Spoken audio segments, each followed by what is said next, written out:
Hi guys, welcome to our Wix Studio Editor series. Today we're going to learn how to rearrange and organize your sections with ease on the Wix Studio Editor.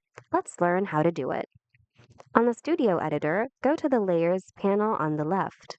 Here, the page you're currently in will be displayed along with the sections that it contains. Look for the section that you want to either move up or down.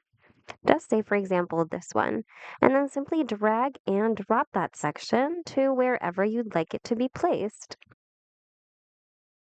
And it'll also automatically reflect here on the canvas.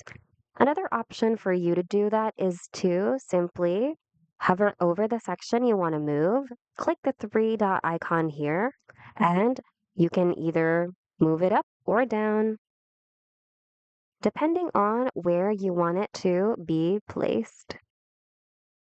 And it's as simple as that.